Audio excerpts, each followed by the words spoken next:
وسلم هذا الكتاب لمن يشرح هذا الكتاب لهم الفاتحة. أعوذ بالله من الشيطان الرجيم. بسم الله الرحمن الرحيم. الحمد لله رب العالمين الرحمن الرحيم مالك يوم الدين.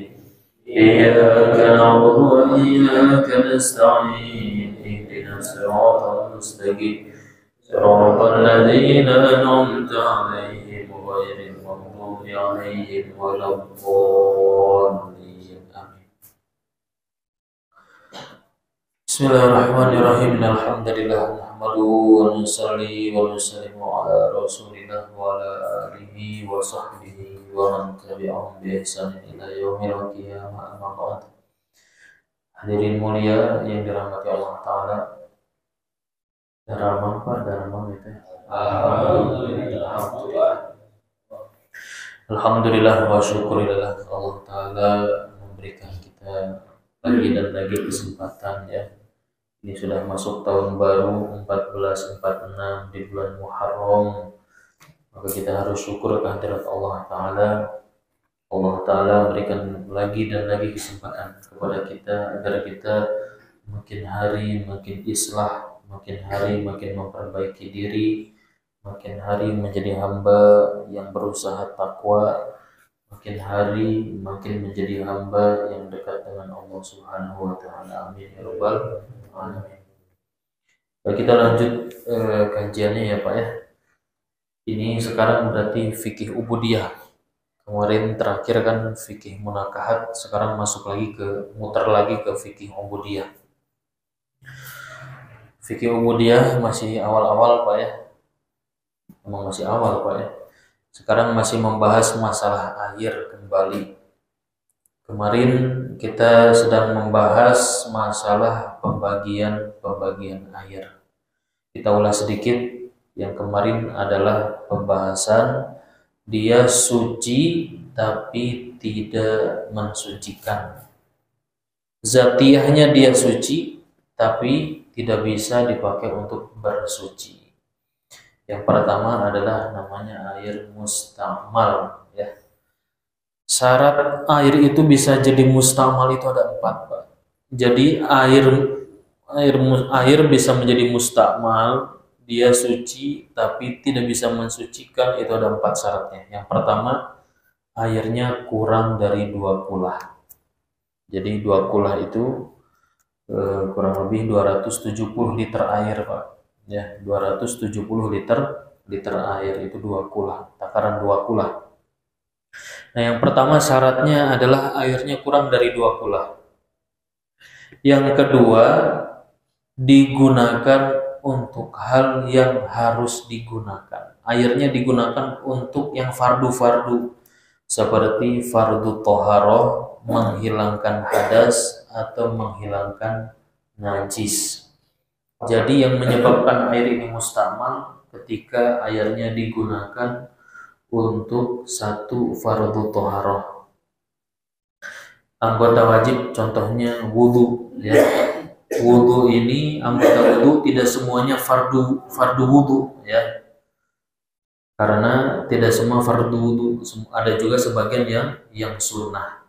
Sehingga yang menyebabkan air ini mustamal adalah ketika di basuhan fardu dan basuhan wajib. Berarti anggota yang fardu adalah muka, tangan sampai siku, sebagian kepala, dan kaki sampai mata kaki, itu yang fardu Pak. Dan basuhan yang menyebabkan mustamal ada basuhan yang fardu, yaitu basuhan yang pertama kali. Jadi basuhan wajah yang pertama kali itulah yang menjadikan air ini mustamal. Kalau basuhan wajah yang kedua, ketiga, maka yang terpisah dari wajah itu tidak disebut dengan mustamal. Maka dia tetap suci mensucikan. Begitu juga dengan anggota yang sunnah, seperti kumur-kumur ya, istinsyak, masukkan air ke dalam hidung, terus membasuh kedua telinga ya, itu kan perkara sunnah. Maka air yang keluar dari perkara sunnah itu bukanlah jadi air mustamal, tetap suci mensucikan. Jadi air mustamal ini syarat yang kedua, dia khusus yang dipakainya adalah yang fardu toharoh. Kemudian selain wudhu adalah raf'ul hadas, untuk menghilangkan hadas, terutama hadas besar ya, karena ini yang wajib menghilangkan hadas besar. Maka kalau mandi wajib, kemudian ada cipratan-cipratan yang keluar dari tubuh dari basuhan yang pertama yang wajib ketika mandi wajib ya, maka disitulah yang baru disebut dengan air mustamal, tidak najis ya. Jadi air cipratan air dari mandi besar itu tidak najis ya Pak ya, tapi namanya air mustamal. Kemudian juga air yang digunakan untuk menghilangkan najis. Air yang bekas digunakan menghilangkan najis itu bukan disebut air mutanajis kecuali berubah ataupun timbangan airnya bertambah. Tapi kalau tidak, maka airnya namanya mustamal. Contohnya misalnya di lantai bapak-bapak ada tai cicak. Maka cara menghilangkannya gimana? Menghilangkannya, tainya dihilangkan dulu. Kalau langsung disiram maka semuanya najis, ya Pak ya. Kalau disiram semuanya jadi najis. Tapi tai cicak yang dihilangkan dulu, sudah tidak ada 3 sifat warna, bau dan rasa di cobian bapaknya ayat terasana gitunya. Sudah tidak ada bau, warna dan rasa, sudah tidak ada di tisuan gitunya sampai kering, sudah tidak ada, maka itu namanya najis hukmiyah. Di situ tetap najis tapi namanya najis hukmiyah. Lalu dibanjur dengan air. Nah, kalau airnya tidak berubah ataupun timbangan airnya tidak berubah, maka air itu bukanlah air mutanajis tapi air mustamal. Kemudian syarat yang ketiga disebut air mustamal itu airnya terpisah dari anggota tubuh yang dibasuh tadi ya. Misalnya muka kemudian menetes, maka itu yang menetes itu disebut air mustamal. Kalau masih dalam lingkup muka, walaupun mungkin terpisah masuk lagi ke muka, maka itu tidak disebut mustamal. Ataupun tangan seperti ini, yang tangan begini dari sini langsung loncat ke sini Pak, dari telapak tangan langsung loncat ke lengan misalnya, itu mustamal tidak? Itu tidak disebut mustamal ya, karena masih dalam satu anggota. Beda kalau loncatnya dari sini ke tangan sebelahnya, nah itu sudah lain anggota. Tapi kalau masih satu anggota, maka walaupun terlihatnya loncat terpisah, tapi karena masih satu anggota itu dimaafu Pak, tidak jadi mustamal. Begitu juga dengan mandi junub, misalnya basuh kepala kok kalau mandi junub kan seluruh tubuh ini dianggap satu anggota yang wajib dibasuh semuanya. Maka kalau mandi junub dari atas, misalnya nyiprat ke sini, ya air yang ke sini itu bukan jadi mustamal, jadinya maafu karena masih di anggota tubuh yang wajib dibasuh, begitu Pak ya. Kemudian yang menjadikan dia mustamal yang keempat syaratnya adalah dia tidak ada niat iltiraf. Tidak ada niat iktiraf. Kapan itu niat iktiraf diperlukan? Iktiraf itu niat jadi gayung tangannya Pak ya. Kapan niat iktiraf itu diperlukan supaya tidak jadi mustamal? Satu adalah ketika wudhunya tadi jelas kurang dari 2 kula, kemudian di ember. Ini praktek niat iktiraf itu tidak terjadi ketika di keran ya Pak ya, tidak terjadi ketika di keran, tapi ini terjadi kalau di ember yang kurang dari 2 kulah ya, misalnya ya di ember kurang dari 2 kulah begitu. Maka setelah basuh muka, kalau basuh muka itu tidak harus niat iktiraf karena yang dibasuh adalah muka. Jadi langsung ambil, misalnya bapak-bapak mau wudhunya pakai ember, tidak dikocorkan di ember. Maka kalau ketika muka, maka silahkan langsung saja diambil airnya, maka basuh muka. Yang jadi masalah adalah ketika hendak basuh tangan sampai siku. Kalau dia tidak niat menjadi gayung ya Pak ya, jadi ketika mau basuh tangan sampai siku setelah basuh muka, kalau dia tidak niat menjadi gayung, langsung niatnya adalah untuk membasuh tangan, celupin tangannya ke ember yang kurang 2 kula, maka yang di ember itu menjadi mustamal. Paham Pak ya? Nah, bagaimana supaya tidak jadi mustamal? Maka diniatkan mengambil air itu adalah bukan untuk basuh, tapi diniatkan ya ngambil air ini untuk jadi gayung, gitu ya. Jadi bukan untuk membasuh tangan langsung. Kalau niatnya langsung membasuh tangan, ya otomatis masuk diangkat ya sudah itu langsung jadi mustamal karena kurang dari dua kulah juga ya. Nah, jadi harus dimasukin niatnya adalah iktiraf, niatnya jadi apa? Jadi gayung, baru geser, baru dialirkan sampai ke siku begitu. Nah, itu Pak ya. Itu hukum air mustamal. Sampai sini jelas Pak tentang mustamal. Ada pertanyaan tentang air mustamal? Nah, air mustamal ini bisa hilang dengan cara kalau terkumpul dari dua kulah. Jadi kalau kejadiannya lebih dari dua kulah atau lebih, maka tidak ada yang namanya air mustamal, kecuali berubah airnya Pak ya. Makanya kalau di kolam besar langsung kecipruk gitu Pak ya, langsung saja walaupun netes-netes kemana-mana masuk lagi ke kolamnya itu tidak menjadikan mustamal asalkan kolamnya lebih dari dua kulah. Itu akan sering terjadi di atas bak itu sabun. Saya buang besar air sabun itu masuk ke bak.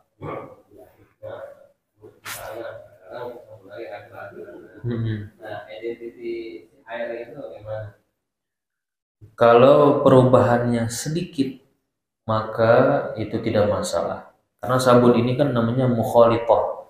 Sabun ini sesuatu yang bercampur dengan air, yang air tidak bisa berpisah dengannya. Ya, nanti kita bahas ada pembahasannya.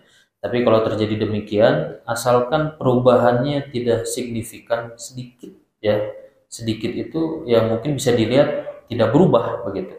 Kalau ada berubah dari warna, bau, jadi harum airnya misalnya ya, atau airnya jadi kebiru-biruan karena mungkin sabunnya biru misalnya, maka itu airnya jadi mutaghayyir, dia suci tapi tidak bisa digunakan untuk bersuci.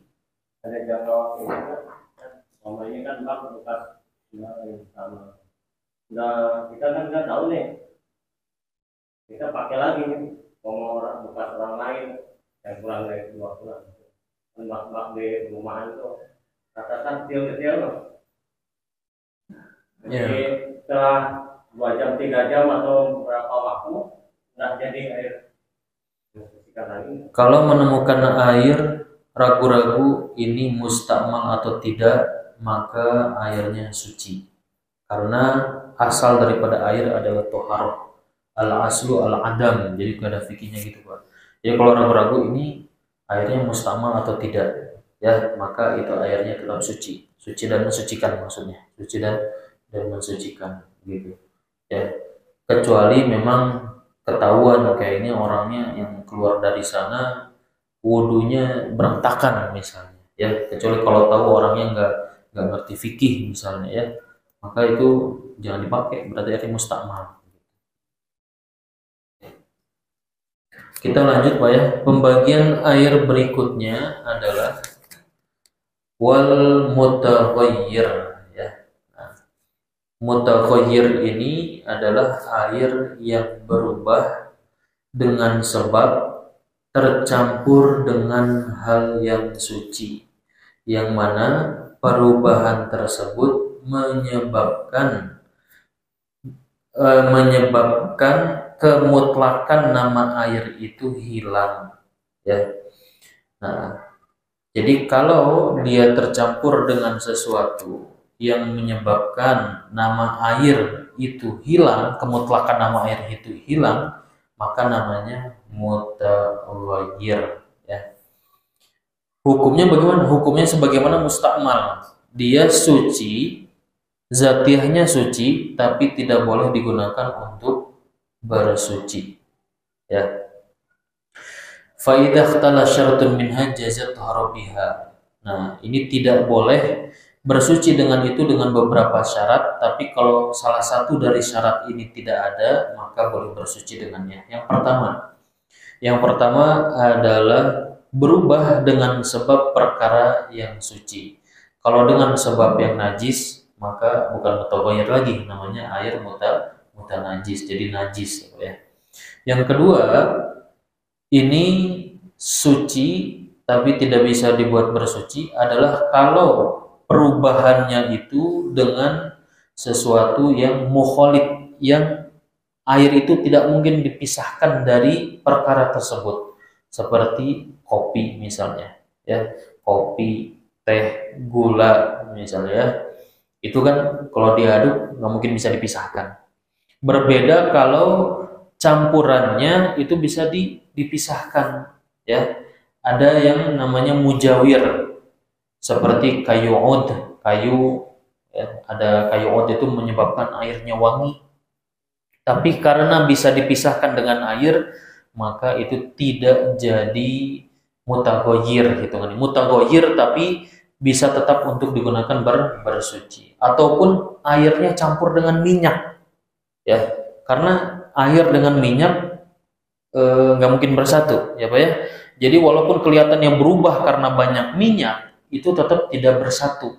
Makanya kalau wudhu mandi dengan air yang campur minyak itu tetap sah. Karena hakikatnya itu terpisah antara air dengan minyak. Ataupun sebab berjatuhan pohon-pohon, berjatuhan apa, daun-daun. Daun-daun banyak tapi jatuh sendiri ya. Daun-daun jatuh, akhirnya airnya berubah, maka itu tidak masalah. Nah, batasan mukhalid itu disebut bercampur dengan air, batasannya adalah yang mana air tidak mungkin berpisah dari itu dan tidak bisa dibedakan dalam pandangan mata secara umumnya. Nah, kalau batasan mujawir, mujawir itu campur tapi bisa dipisah. Batasannya adalah dimungkinkan air itu bisa terpisah dari barang tersebut ya, atau juga mungkin dibedakan antara mungkin dibedakan kalau dilihat secara kasat mata itu bisa terlihat berbeda, bisa terpisah begitu. Nah, itu mujawir. Jadi kalau berubahnya air disebabkan mukhalid yang air tidak bisa terpisah darinya, maka itu tidak bisa digunakan bersuci walaupun statusnya suci. Tapi kalau campuran berubahnya dengan sebab mujawir, sesuatu yang bisa terpisah dengan air ya dan bisa dibedakan dengan mata, maka itu tetap bisa suci dan mensucikan gitu ya Pak ya. Nah, ada beberapa contoh di sini. Ada beberapa contoh perubahan, misalnya bi'udin dengan kayu ud tadi ya, jadi kan wangi, seolah-olah tuh airnya wangi padahal wanginya dari kayu itu, ataupun dengan sebab minyak ya. Nah, kalau perubahan dengan sebab kemasukan jus ya nggak bisa ya, dijadiin jus jeruk misalnya, dibuat wudhu, bisa nggak jus jeruk dijadikan wudhu? Bisa nggak Pak dibuat berwudhu? Bisa wae tapi tidak sah Pak ya.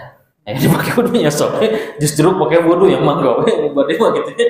Tapi tidak sah ya. Nah, berbeda kalau perubahannya adalah dengan sebab terlalu lama diam. Terlalu lama diam. Air kalau terlalu lama diam, lama-lama ada bintik-bintik keluar-keluar ya, lumut dan lain sebagainya, maka itu walaupun berubah bagaimanapun itu tetap sah digunakan berwudu ya Bapak-bapak sekalian. Jadi walaupun bau airnya, tapi karena terlalu lama diam, misalnya lama di gentong misalnya ya, airnya sampai lumutan, sampai bau berubah, itu bagaimana statusnya? Airnya suci dan bisa untuk bersuci ya, ya. Kecuali kalau dimasukkan, sengaja dimasukin lumut, nah, itu tidak boleh. Begitu juga, bukan tidak boleh, maksudnya tidak bisa digunakan untuk bersuci kalau sengaja dimasukkan. Kalau dia alami ya, kalau dia alami perubahannya maka tidak masalah. Begitu juga kayak air di sungai yang coklat karena tanah, campuran tanah ya Pak ya, maka itu pun bisa untuk bersuci ya. Walaupun warnanya udah sampai kayak Milo ya, susu Milo gitu ya, nah itu nggak apa-apa Pak, digunakan untuk suci mensucikan ya. Saya juga mondok di Jawa, itu air kolamnya udah kayak air Milo Pak ya, di sana tuh di Jawa, nggak tahu sekarang. Zaman saya airnya udah kayak air Milo itu Pak. Kemudian yang berikutnya adalah air mutanajis, Pak ya. Bagian yang keempat adalah air mutanajis. Yang pertama, ada beberapa keadaan air ini kemasukan najis. Kalau airnya kurang dari 2 kula, maka secara mutlak berubah atau tidak berubah kalau kemasukan najis itu menjadi mutanajis. Air 1 ember kecil kemasukan tai cicak, udah semuanya jadi najis semuanya. Kalau najis gimana? Air itu jadi najis kalau ciprat kena baju ya najis Pak hukumnya. Gitu Pak ya. Namanya air najis.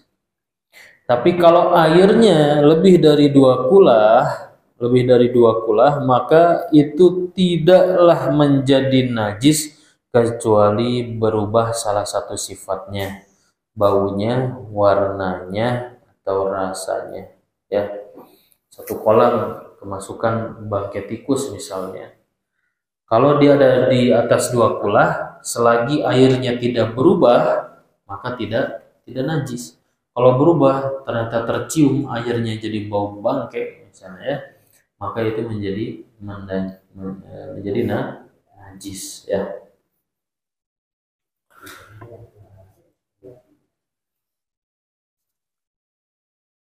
Airnya berubah atau tidak. Nah, ya. Ada najis, tapi kita ini bingung, ini berubah atau tidak. Maka ulama menghukumi ini dihukumi suci mensucikan. Ya, karena asalnya adalah suci.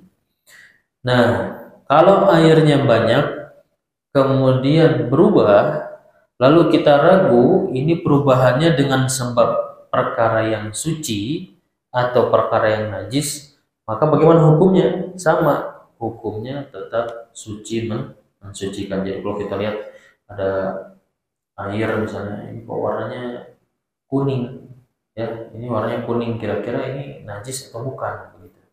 Ya. Kalau ragu-ragu, kalau jelas kuning terus bau pesing, tapi ragu-ragu, ini air kencing bukan ya? Nah ini dipermasalahkan, ini yang tanya ini ya, itu sudah jelas. Ini ragu, ini kuning tapi ragu, ini najis atau bukan? Karena tidak ada baunya gitu ya misalnya. Maka itu dihukumi suci, tapi berubah. Kalau berubah tidak bisa digunakan untuk bersuci. Sekarang kalau airnya banyak, kemudian berubah dengan sebab najis, setelah itu nggak lama dia ragu-ragu. Ini sudah berubah, sudah hilang belum perubahannya, gitu ya.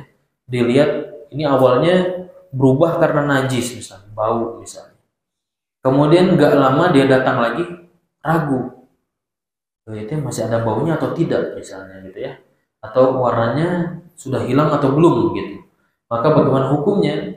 Kalau ragu antara dia sudah hilang atau belum perubahannya, maka dihukumi itu tetap najis ya. Jadi ada air awalnya berubah dengan sebab najis, misalnya 2 kula. Soalnya kalau di bawah 2 kula mah sedikit juga tidak pengaruh ya, maksudnya kalau sedikit tetap najis. Tapi kalau banyak kan harus berubah. Nah, kita lihat air ada berubah banyak di atas 2 kula. Sebab najis dia berubah. Setelah beberapa selang lama lagi kita datang, ternyata ada sedikit keraguan. Ini kayaknya perubahannya sudah hilang. Kalau ragu seperti itu, maka tetap dihukumi najis ya. Tapi ada najis yang dimakfu ketika masuk dalam air ya, air yang sedikit. Kan tadi pembahasannya kalau airnya kurang dari 2 kula kemasukan najis, maka airnya bakal najis walaupun tidak berubah. Tapi ada najis yang dimakfu ketika masuk ke dalam air yang sedikit, itu tidak dianggap najis.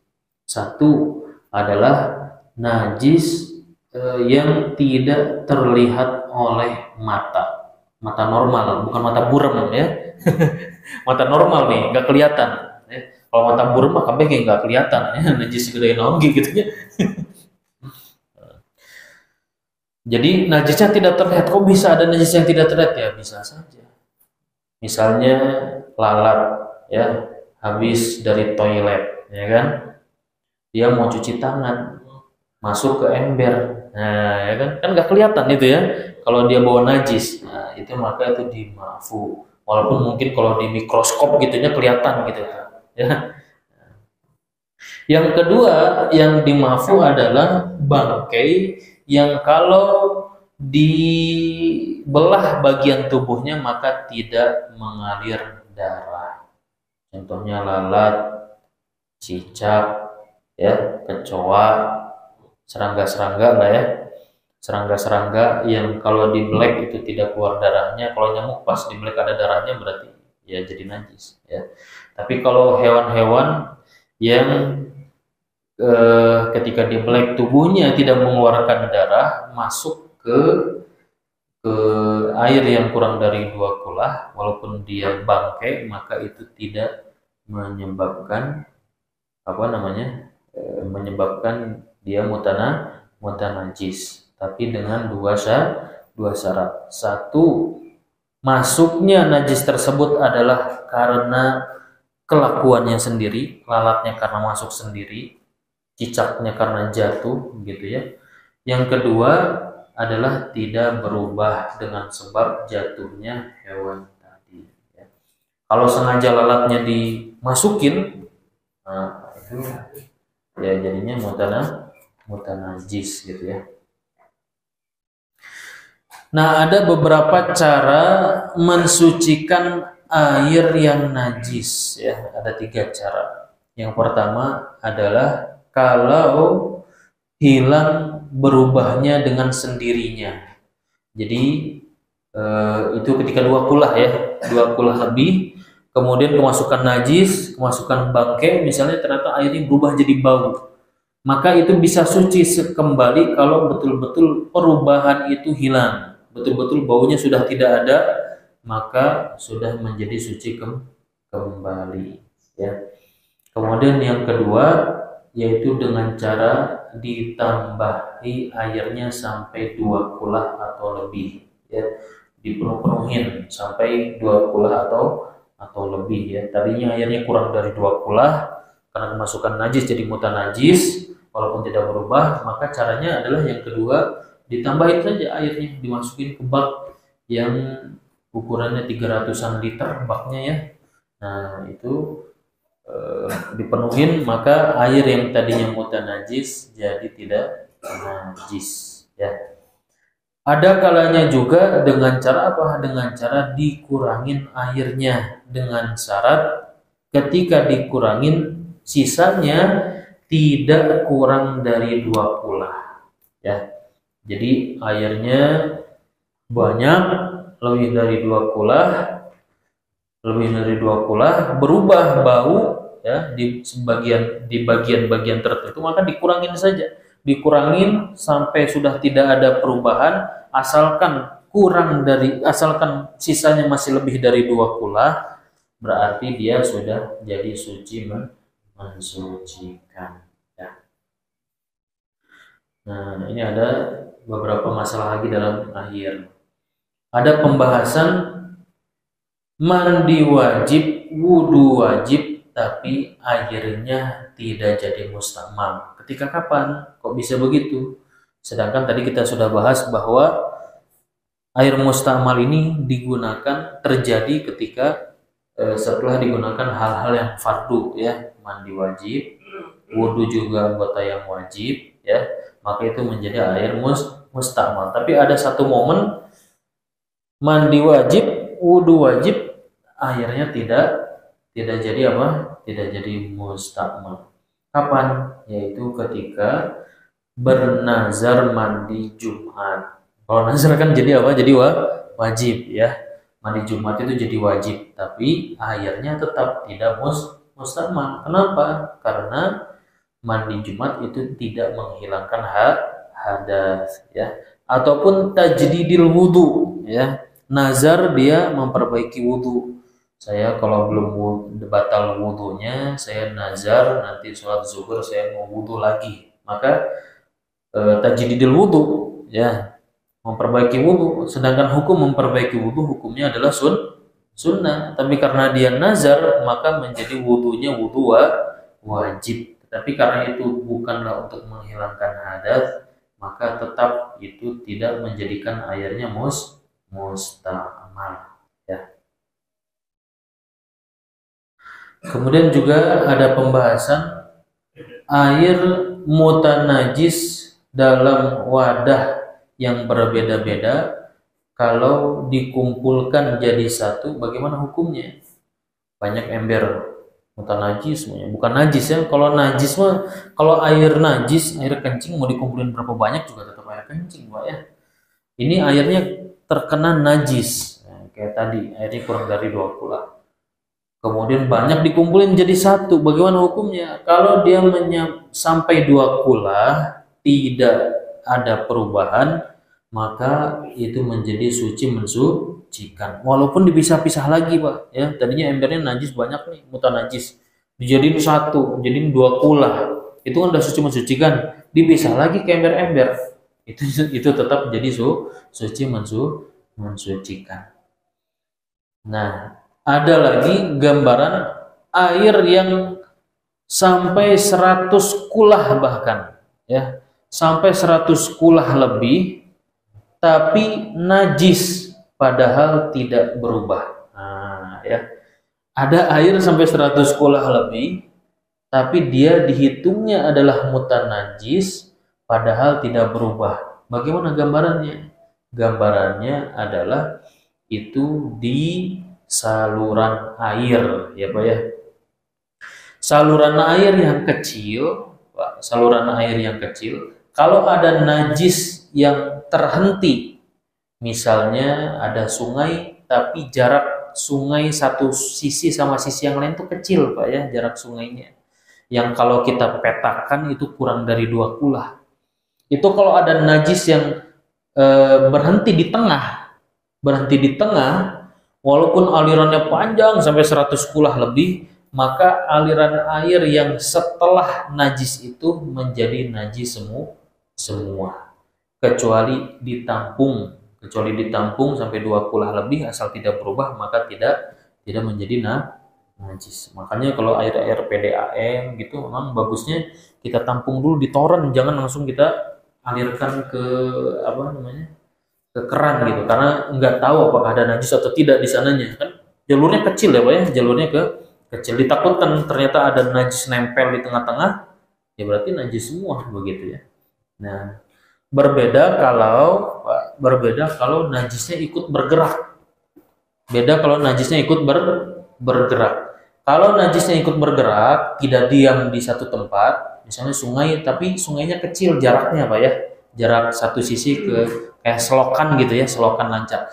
Nah, kalau si najisnya ikut mengalir ya Pak ya, mengalir gitu ya, si dodol tuh ikut ngalir gitu ya. Nah, kalau ikut ngalir, maka air yang sebelum najis itu suci dan air yang setelah itu juga suci. Yang najis mana? Yaitu yang sekitar najis itu. Beda kalau diem maka semua yang kesini jadi najis. Beda kalau najisnya gerak Pak. Kalau najisnya gerak, nah ikut gerak najisnya ya.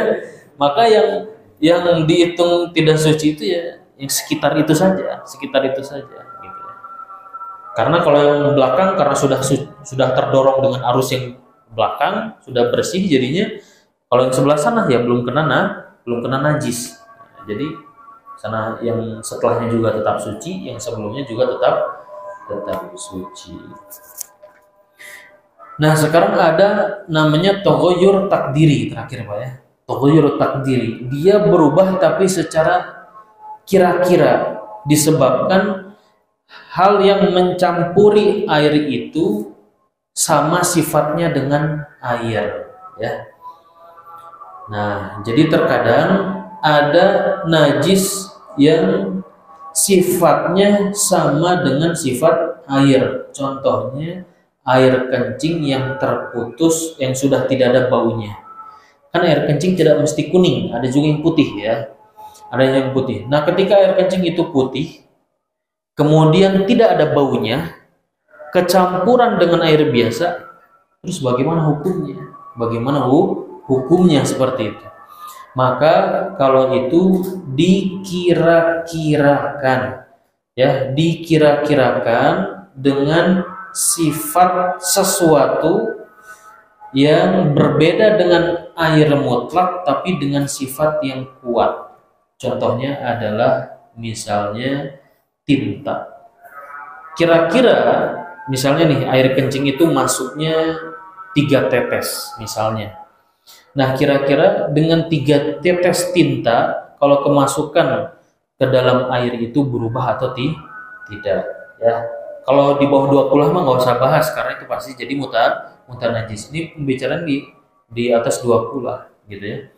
Misalnya kemasukan air kencing 1 gelas tapi warnanya tidak ada, baunya tidak ada, itu bagaimana? Maka diperkirakan kalau 1 gelas itu adalah tinta ditumpahkan ke air tersebut, kira-kira berubah atau tidak. Kalau berubah berarti airnya jadi mutanajis, ya. Tapi kalau tidak maka tidak masalah. Nah, ada juga yang bercampur adalah sesuatu yang tidak najis tapi sifatnya adalah sama dengan sifat air. Kalau di sini contohnya air mawar. Jadi ada air mawar, dia warna dan sifatnya seperti air, baunya juga sudah tidak ada. Air mawar ini tadinya harum, tapi ternyata sudah tidak harum misalnya. Itu kan kalau dicampur sebenarnya dengan air mawar, kalau dia berubah airnya maka jadi mutaghayyir, suci tapi tidak bisa mensucikan. Sekarang pertanyaannya, kalau sudah tidak ada baunya, warna dan sifatnya sama sebagaimana air biasa, ketika dicampurkan bagaimana hukumnya? Maka dilihat, maka itu dikira-kirakan sebagaimana kalau kemasukan air perasan anggur atau perasan delima, jadi lebih ringan daripada tinta. Ya, warnanya mungkin kayak pewarna makanan yang lebih ringan tapi ya. Nah, itu kalau diteteskan sekadar air mawar yang tercampur dengan air mutlak, kalau sekiranya dikira-kira berubah kadarnya dengan sebab itu, maka airnya jadi mutaghayyir, suci tapi tidak bisa mensucikan. Wallahu a'lam bishawab. Pembahasan air beres. Ada pertanyaan Pak mengenai air ini? Air.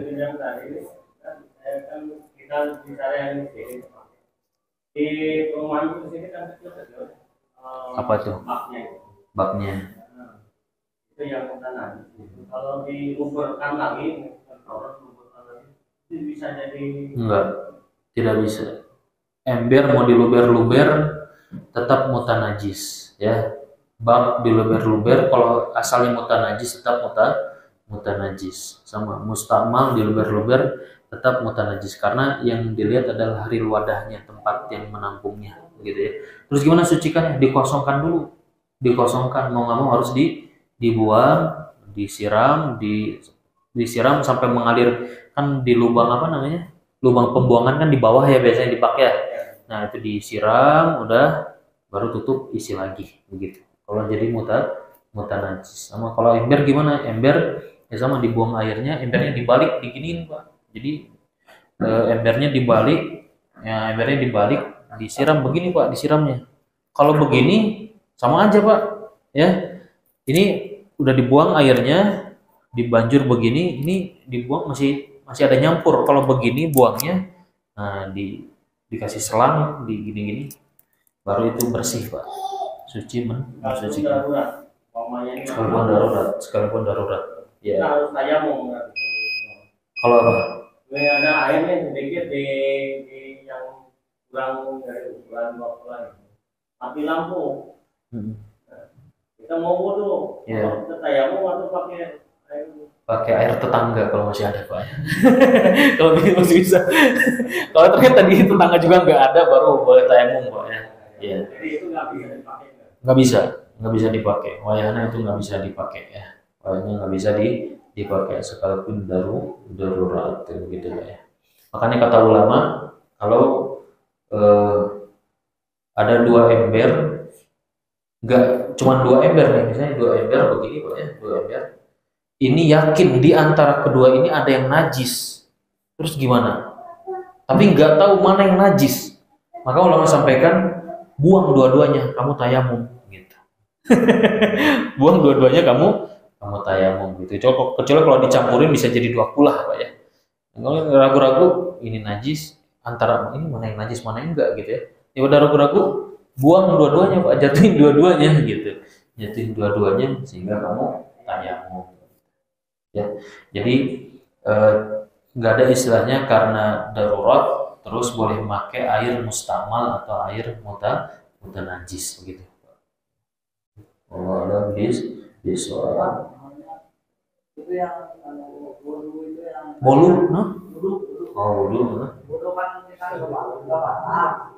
Nah kita wudu lagi misalkan memperbarui wudu itu airnya gimana? Yang kita nggak batal gitu. Airnya nggak mustahil karena hukum tajdidul wudu adalah hukumnya sunnah. Jadi walaupun basuhan pertama itu tidak jadi mustahil ya, karena hukumnya walaupun apa? Ya, walaupun gak nazar. Orang nazar aja kan jadi wajib, tidak jadi mustahil, apalagi tidak nazar. Jadi tidak jadi mustahil. Wallahu a'lam bishawab. Astaghfirullah Rabbal baraya. Astaghfirullah minal khotoya. Rabbi zidni ilman nafi'an wa wafiqni amalan salihan.